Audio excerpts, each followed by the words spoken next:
Welcome to Rough Realities and Revelations. Welcome. I'm always surprised that we're here. So I was like, welcome. How are you? All right. How are you? I'm okay. You know, I went and researched our question from our last episode. What question? It was, where does the 8-week rule for puppies I was come from? Who decided that? Yeah. Who decided that puppies go home at 8 weeks? Yeah. So I was thinking, because I was like, I know why, as in their developmental stages. Yeah. It is beneficial to that puppy to stay with the mum and their siblings for that length of time so that they get social skills, they build confidence, they learn things, that sort of stuff. So I know the whys, but then you got me thinking of, actually, who decided it was 8 and not 7 or 9 or stuff like that. So I went and Googled, because as you keep saying, I don't need to wonder, I've got Google. I went and Googled, and basically no one person in particular came up with it. Right. It just seems to be a collective of various studies around dog behaviour, development. Vets have got in on it, behaviourists have got in on it. Welfare organisations. There we go, thank you. I couldn't think of the umbrella term. Yeah. Welfare organisations, yes. And everybody's kind of come together and went, yes, actually, that is your minimal time. Right. And I think as time's gone on, people are rethinking because round about 8 weeks, majority of breeds are going through a fear period. So this is why the 12-week bit is getting thrown in the ring there, because depending on the breeder, you might be better leaving your dog there until they're 12 weeks before you bring them home. But that was my research, so I no longer have to wonder. No. It was just that it was a general. Good. So if anyone's jumping in on this episode thinking, what are they talking about? Yeah. You need to go back and listen to the previous episodes where we talk about picking a good breeder and your green flags and your red flags. And we went off on a slight tangent. Yeah, it was a great episode though. You should check it out. It was a good episode, yeah. But then that got me thinking some more. I mean, this one brain cell I've got has been on fire. Oh, you've got the one brain cell today. I have, yes, I have. But you and I, our love is rescue. That tends to be where we would kind of have our dogs. And we're on this journey with you. Yes, we are. The moment. Oh, yeah. Very exciting. For you. Yeah, it's exciting for me. Yeah. Because I'm getting to live vicariously through you. Yeah, nerve-wracking for me, but it's exciting for you. It is, yeah. I mean, we were lucky because last episode we almost ended up going and getting a puppy. I read a bullshit puppy. A bullshit puppy, but we didn't. We didn't. No, it's fine. So it got me thinking, we have covered the green and red flags with breeders. Yeah.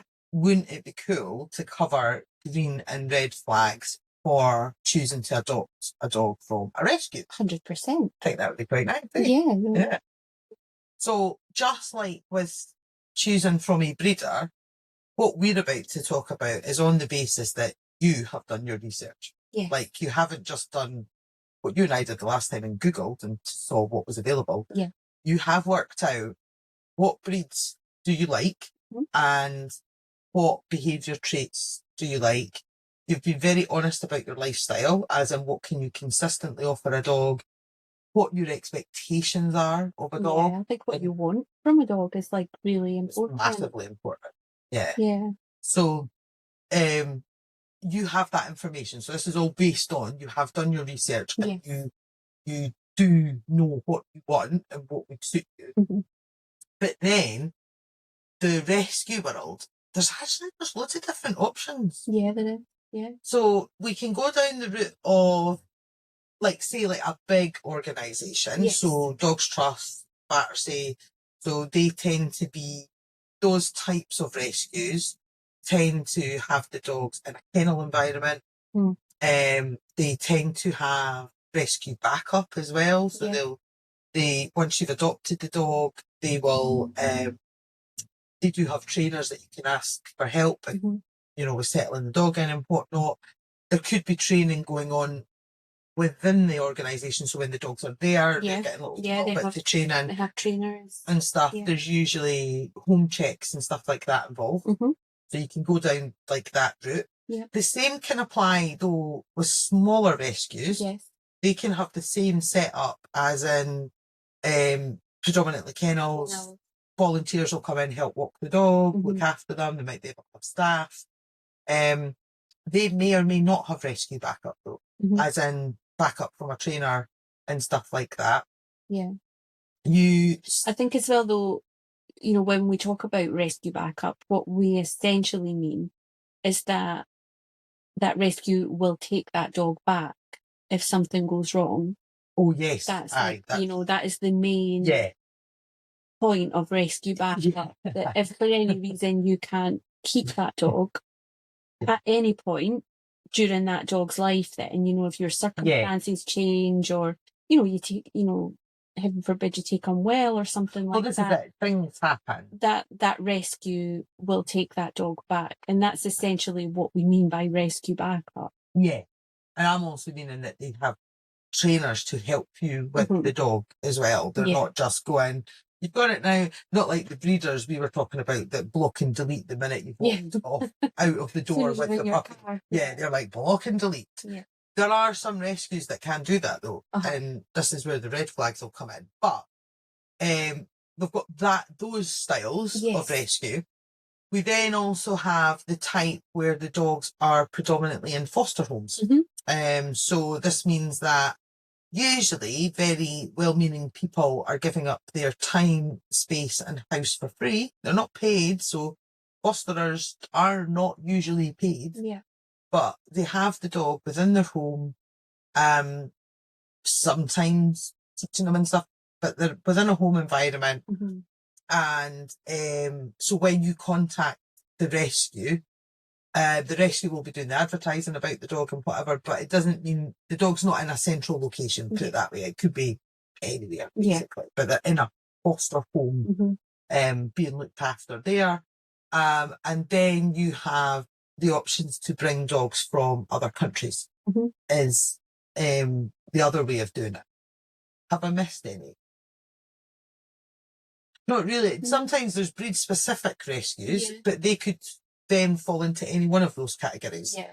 So, you know, there will be collie-specific rescues, lab, corgi-specific rescues. Yeah. All the rest But you're of it, right, they could be in any of those categories. Of those.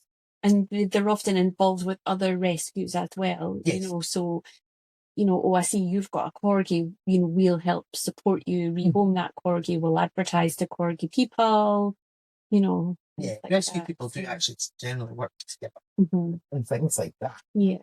So we've got different types. Yes. But then that can sometimes almost a bit too much choice. And it also can give the impression that it doesn't really matter where you get them from. Mm-hmm. You just see the dog that you like Mm-hmm. and then you go and investigate. Mm-hmm. But we've got pros and cons with each, haven't we? Definitely.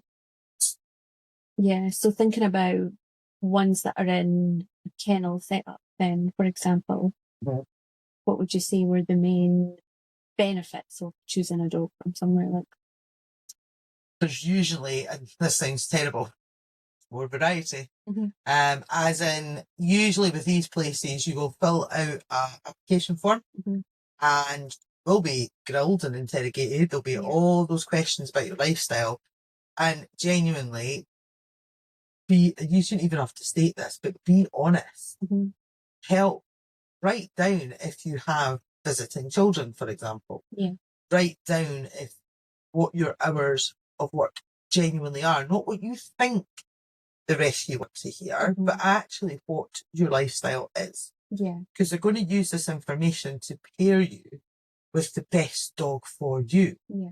So it might be that the dog you've applied for, upon filling out the application form and possibly even meeting that dog, the rescuer are like, oh, actually, you're maybe not the best fit. But that doesn't mean you're a no for a dog. Yeah. You're just a no for that dog. Yeah. In fact, they've probably got another dog in mind. That's exactly what they've done. Yeah. And so when you get from these types of organisations, you actually normally have a better chance of being paired with a dog that suits you, that you could still meet and you could still see if if it's a dog you're interested in, because there's usually far more to choose from. And it's maybe ones that they haven't actually advertised yet. It could be that they've not gone on their website and you didn't know about this dog. Yeah. But as you filled in the form, the staff have went, oh my God, I know who would be perfect. Yeah. Well, that's how I got Rosie and Dodger. They were through the back in Dogs Trust, like they weren't in the main kennel bit. Yeah. So yeah, it was based on my application and what I'd said. They were like, well, actually, we've got 2 through the back. Oh, nice. Yeah. I mean, I think for me, the benefit of those types of places is, like you were saying before, the level of support that you get, that they are run by paid members of staff that are going to be there, you know, at certain times of the day to answer telephone calls.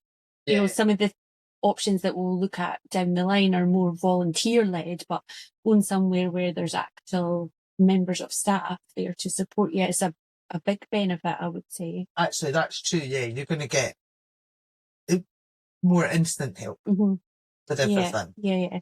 And full disclosure, I am a volunteer for a rescue. You are. And so the reason I'm saying that is because I know that as volunteers, we have to fit it around our other stuff, and we can't always like immediately get back to someone. Nope. So, you know, that might be a con for some people, whereas, you know, these big organisations, you know that the office is open 9 till 5. And you can get in touch. Yeah. I think the downsides for these environments is there is the possibility you can't have the full story of the dog. So it leaves a little bit of an uncertainty as to the true nature and issues you might face with that dog. And when I say you can't, it's not that nobody's going to tell you, but it's more to do with we might not know the history of that dog. So if that dog has come in as a stray, it's anyone's guess.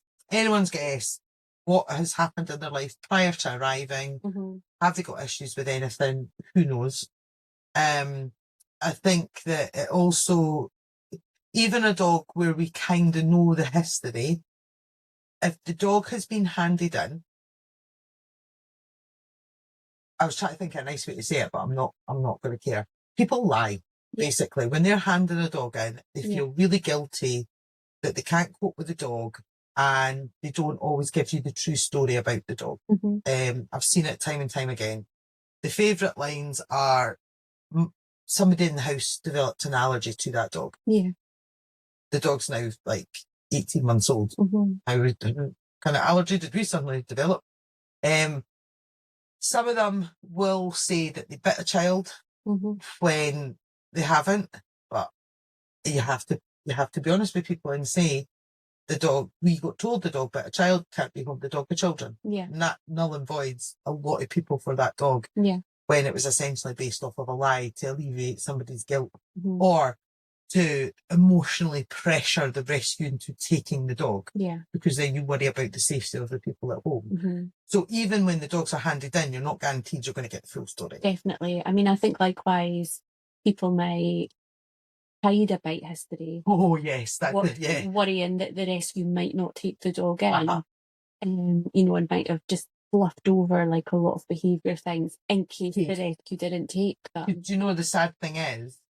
I bet that, and this, funnily enough, I used to see this in dog walking when I used to take on dogs.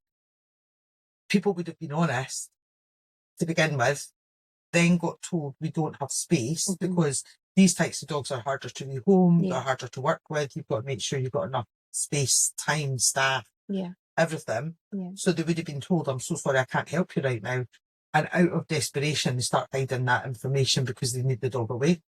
And then, because people used to say this to me, I would be something would happen. I'd be like, by the way, your dog tried to bite me. And they're like, oh, well, yeah, we forgot to tell you that. And it's like, oh my God, that's not something you forget to tell somebody. But they're so worried you wouldn't have taken them on.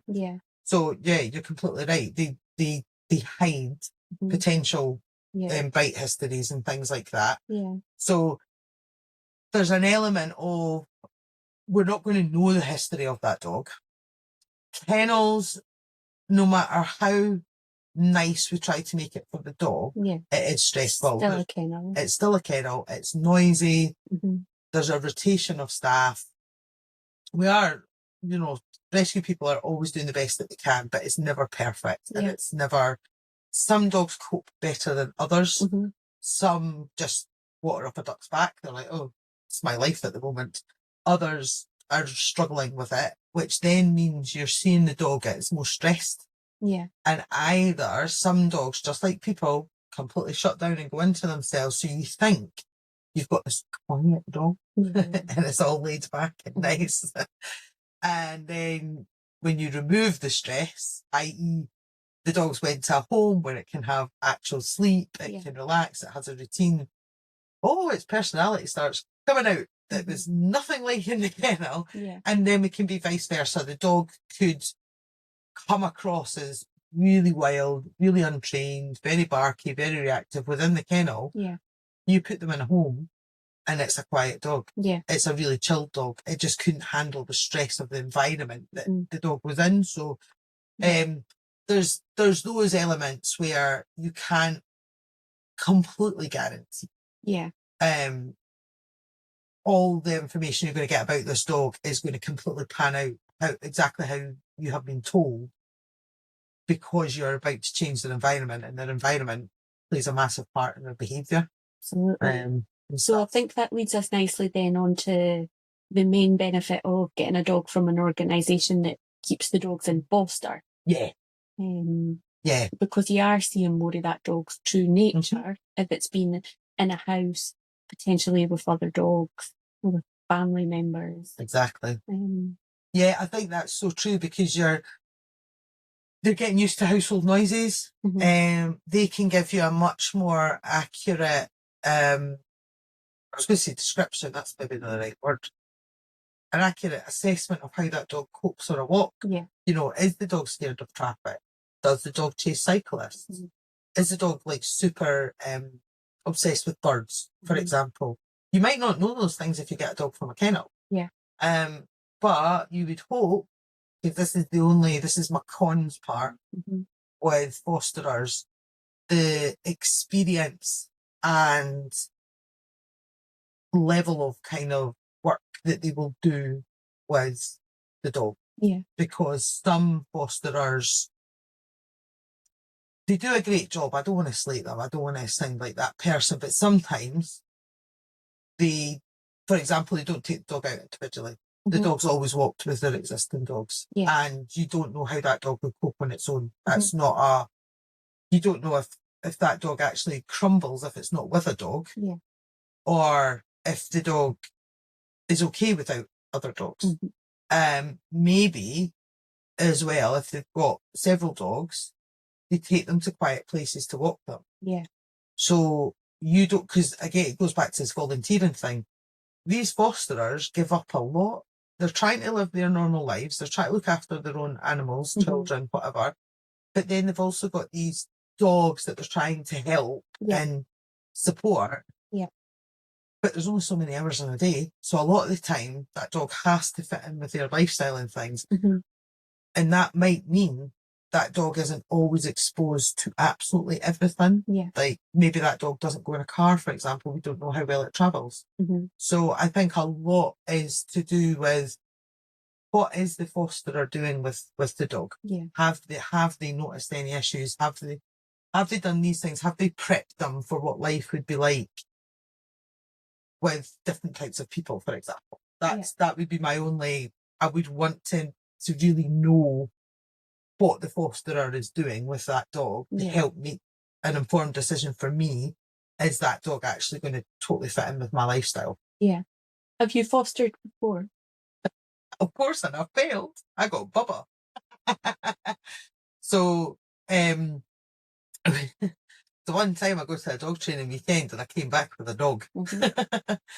So yes, I got Bubba as our Rotty Doberman cross. Yeah. And that lovely weekend learning ended up seeing him, and everybody was like, "Oh, Becky, why don't you foster him?" So I caved to peer pressure. Yeah. And I took him home. He was very frightened of everything. He was very nervous. I found it a really odd experience because I emotionally separated myself from him. Yeah. Because I genuinely, hand on heart, Deb, was just intending to foster. I was. But so I found I had to build his confidence up. So we did lots of individual walks, took him out with my own dogs.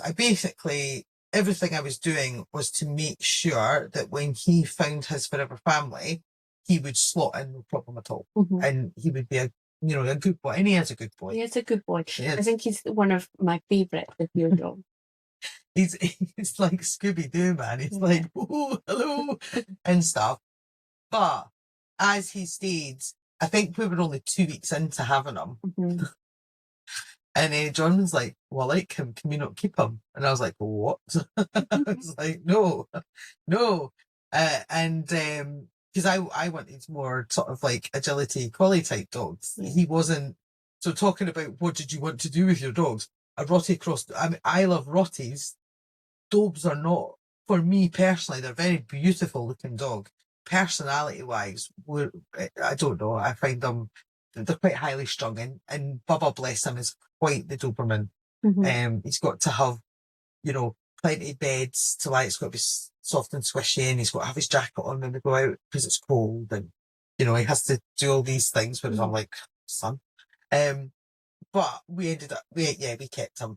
I'll never foster again. I'm not good at it. I won't. I can appreciate how hard it is, and I take my hat off to people that do it. You tried it. Didn't end well either. No comment.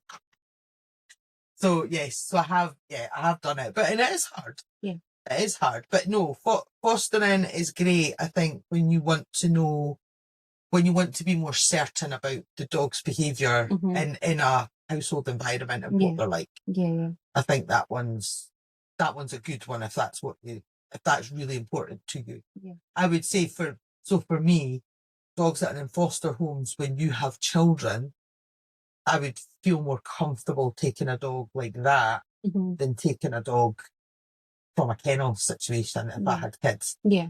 Because you just don't know that dog's history with kids, and it could be dicey and things like that. So yeah. So kind of worms time. We've put it off. Getting a dog from abroad. So again, full disclosure, I've had 2 who may or may not have been fosters. Just 2?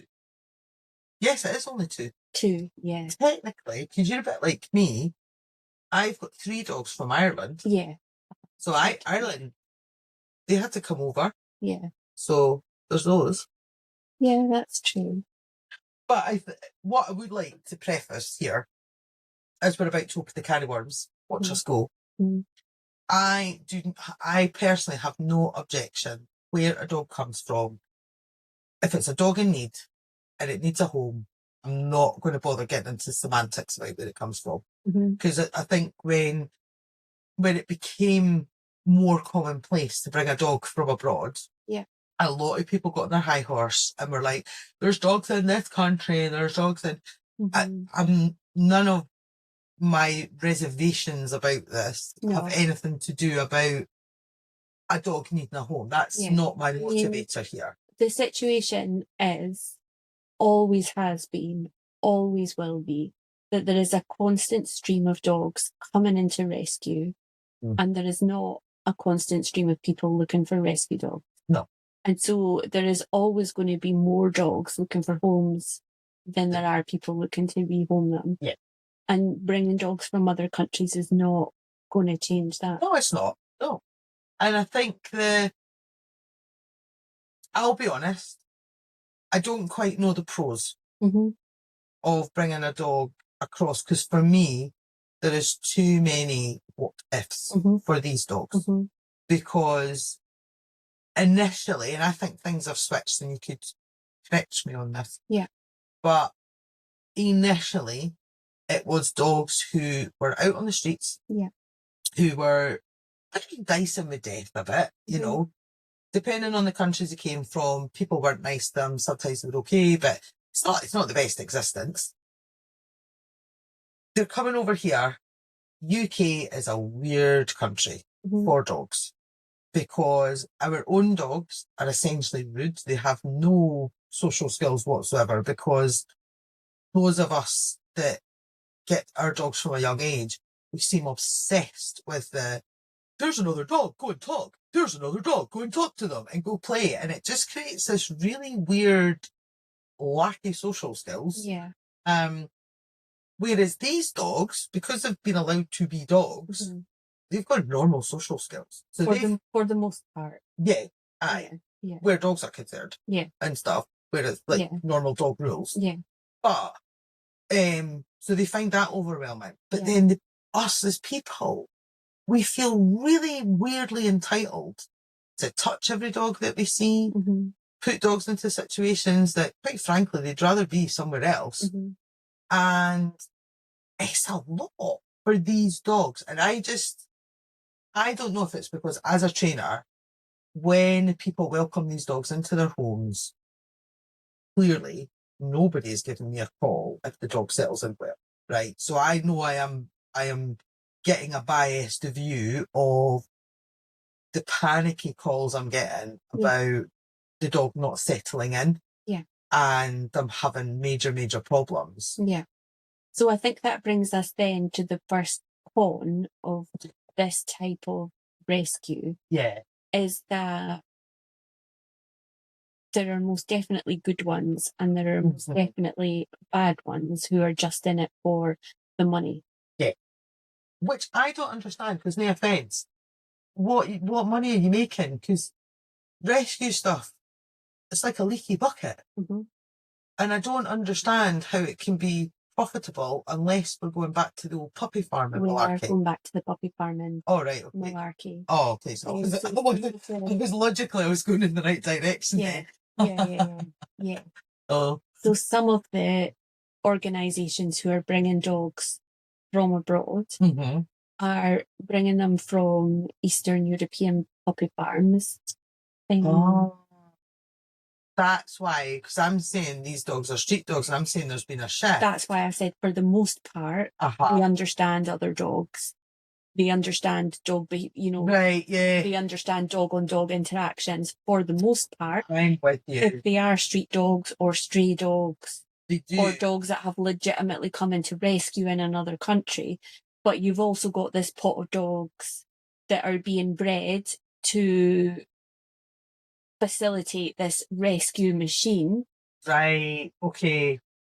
So then the rescue pays the puppy farmers, and then they bring the dogs over, we pay an adoption fee, and so the cycle continues. Yeah. So they've not got quite the leaky bucket as some of the rescues have. No. Because quite frankly, rescue, I mean, you're forever paying vet bills, feeding them. I mean, I find the leakier the bucket, the better that rescue is, the more support you're going to get from them.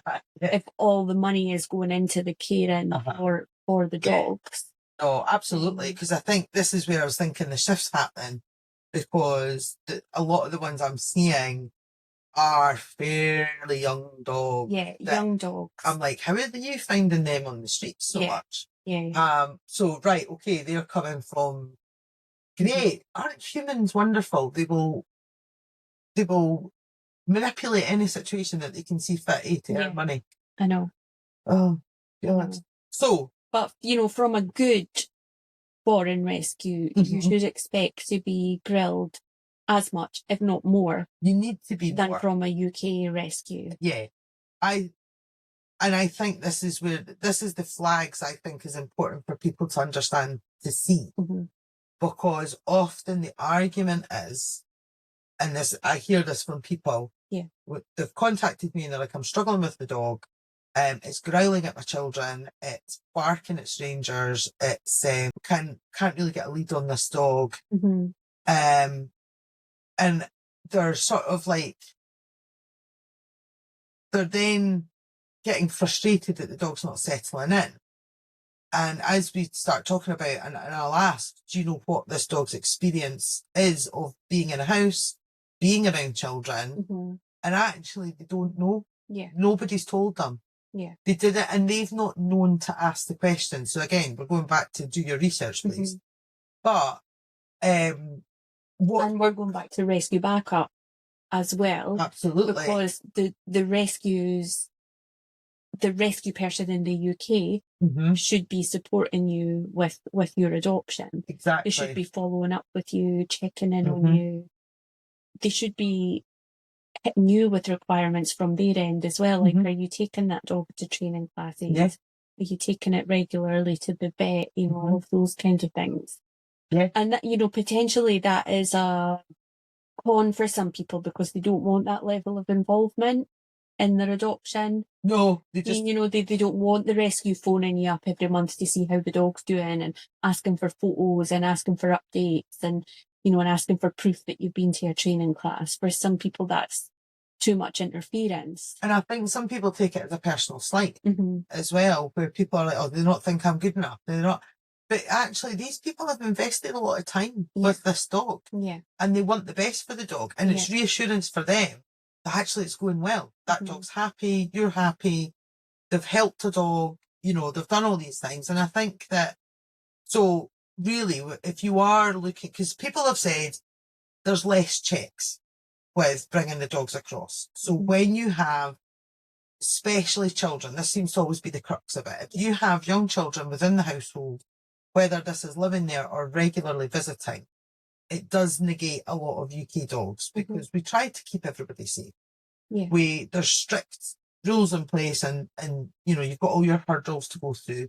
And I think people get annoyed with oh, but my kids have been around dogs and that, and nobody's saying it to be horrible to you or anything. It's because the rescue do not want an injured child and also that dog to then have another black mark against it. Yeah.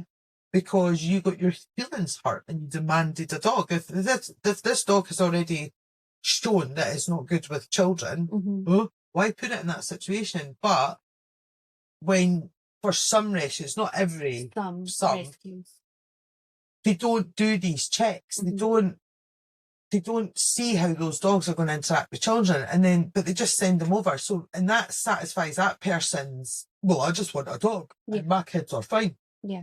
But then they're the ones that are phoning the likes of me going, they're yelling at my kids and I can't have them. And then suddenly you find there's no rescue backup. Yeah.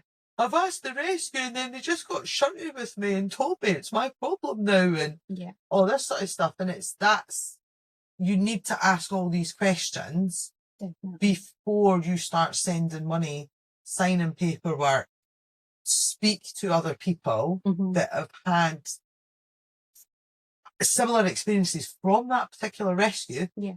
But also that have had the good and the bad, you know, because sometimes you're lucky. Sometimes you are lucky. I mean, I just don't get to see them.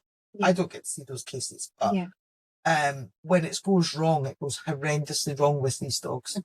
And it's not enjoyable for anybody. And I feel so sorry because these dogs are caught in this perpetual cycle now of going from home to home to home because they can't cope with things because nobody is doing the proper checks. And that's the bit. So that's my hesitance of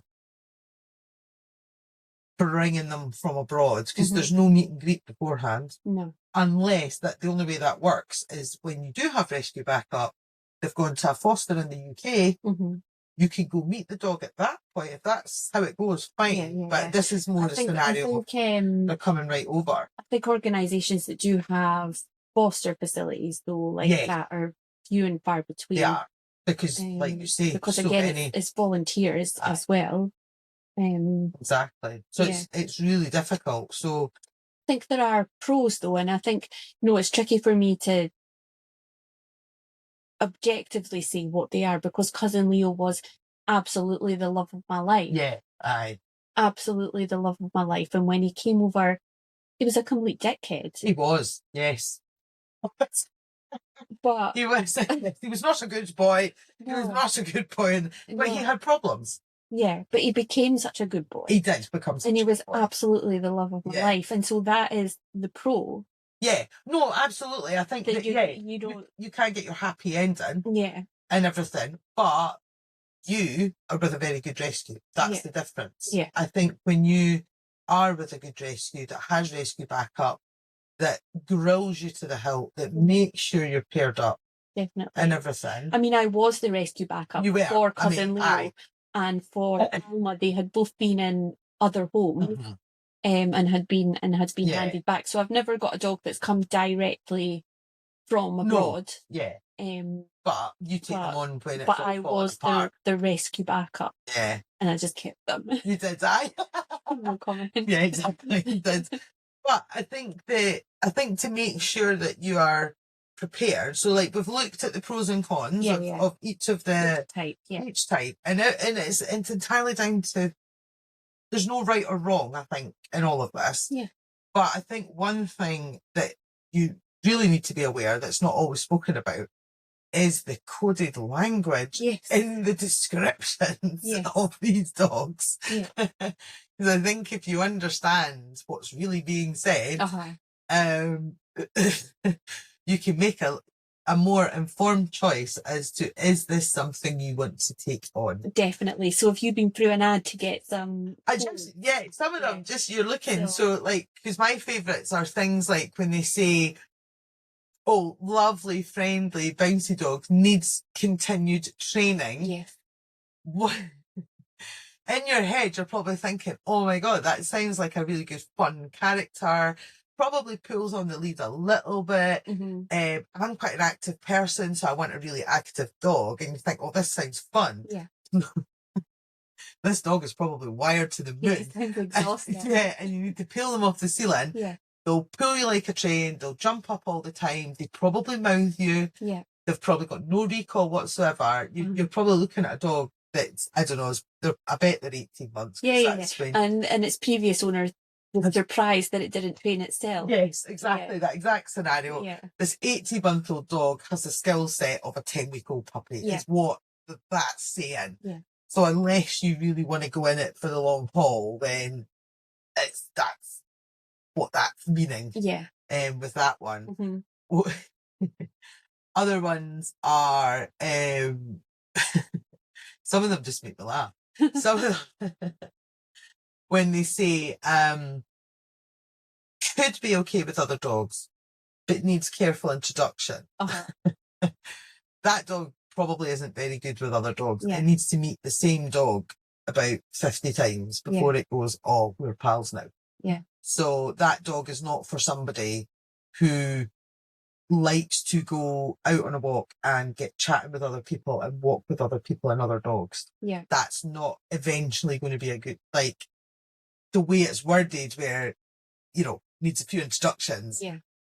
That's not one or two introductions. That's normally quite, and so you can't just walk in the busy park with them or down the beach with them because they're probably going to be quite reactive and grumpy. And I think likewise cannot be rehomed with another dog. You're going to be spending your life like walking after dark, diving into bushes. Like because your dog can't even look at another dog. No. Never mind live with one. No, or the other one I take that to mean is that dog guards things and in an enclosed space will probably fight with other dogs because maybe the other dog looked at it for too long and so that type of dog weirdly might actually be okay on a walk, but you put it in an enclosed space is a no-no. So for me, you might think, oh, can't live in it. Well, I don't have other dogs, so it's fine. But it's really important that my auntie's dog can come over and my auntie can also look after my dog. And that's not going to work in that scenario. If that is in there, that's because that dog doesn't like to share its living space with another dog.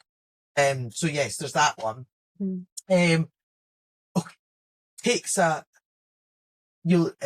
Takes its time getting to know people, but once you have their trust, it's really affectionate.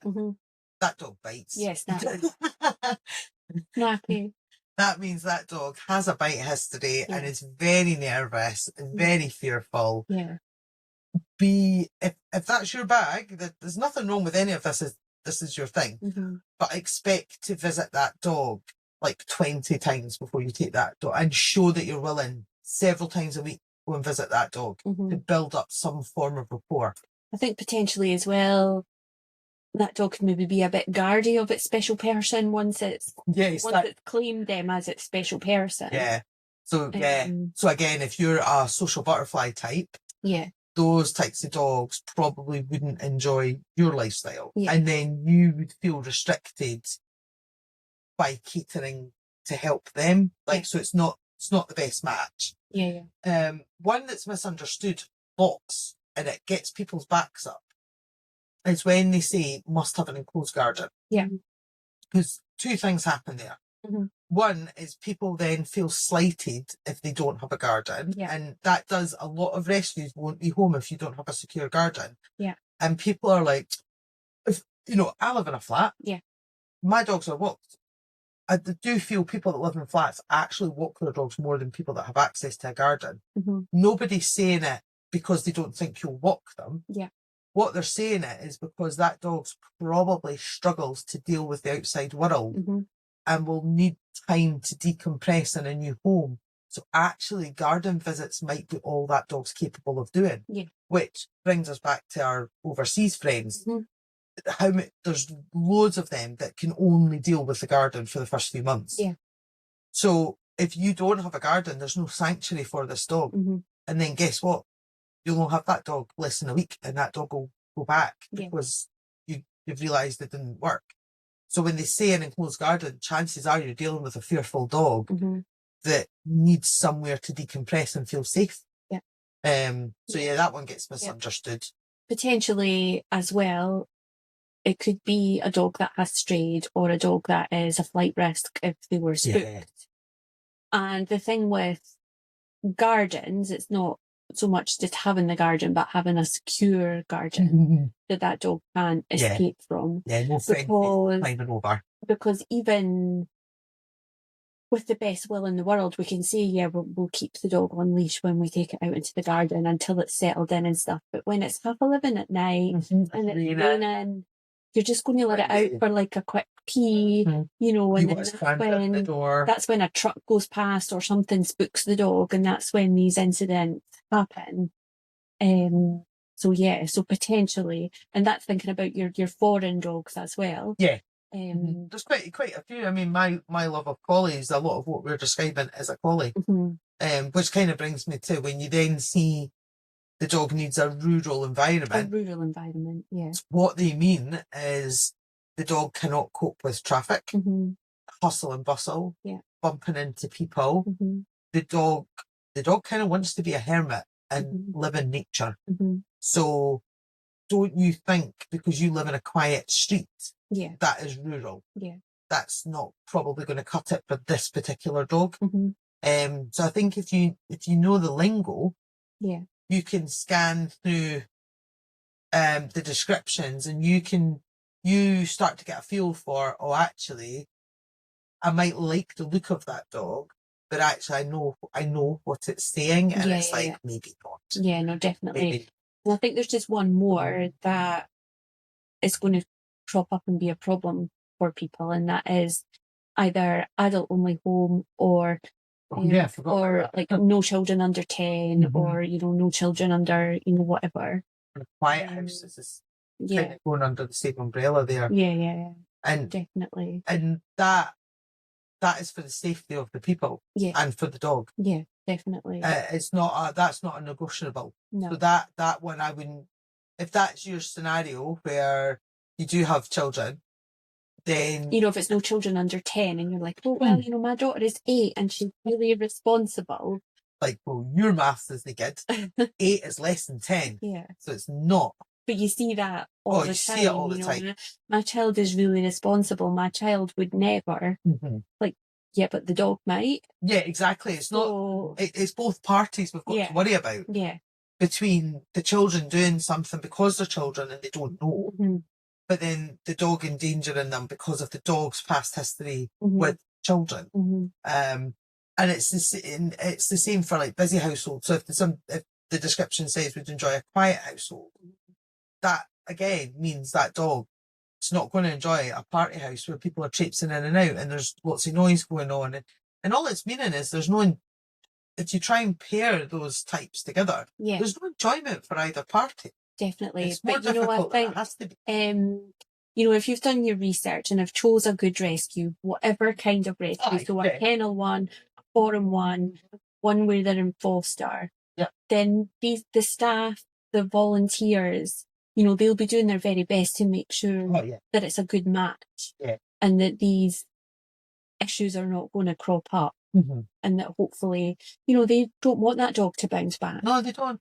You know, it's potentially had, you know, 1, 2, 3, 5, you know, maybe homes prior. Yeah. So, you know, they want the happy ending for the dog. Absolutely. And I think it's important not to be upset if you were told this isn't the dog for you. Cannot reiterate that one enough. Yeah. It's not a personal slight against you. It's the people. It's like the breeder choosing the puppy for you. They know these dogs. You've given them the information about your lifestyle. Yeah. They're trying to ensure you have the best time possible and have all those amazing adventures and make those amazing memories with this dog. Yeah. But I think if you know the flags and you know the lingo, you can stop making mistakes basically. Yeah. With that. So yeah, that was that. So what's a recap? So we've got choosing the rescue. So you're looking for rescue backup. Yeah. We've covered the pros and cons of kennel environments, foster environments, bringing dogs in from abroad environments. We've covered the lingo. To know about and stuff. And then just make sure you have done your research is the biggest thing to add to that. Definitely. Yeah. That's good. Yeah. And then don't panic when 3 days into it, you think, oh no, what have I done? Because we all feel like that. We all feel like that, absolutely. Like sometimes it's not even 3 days in. Sometimes it's the following morning. The terrible thing. Oh, I know. Like, oh my God. Yeah. So yeah, that part's normal. But again, if you've made the right choice with the rescue, you've got support. Yeah, definitely. So when you send that panicky email or you phone them up and you're like, oh my God, they'll alleviate your fears and they'll help you through it and stuff like that. That's cool. Well, we're going to go and investigate more about your journey in rescue now. Yeah. But I'm sure we'll be able to update people at some point. I'm not going to say too much because I'm worried about letting the cat out the bag, but anything. Cool. Right. Bye for now. Love you. Bye.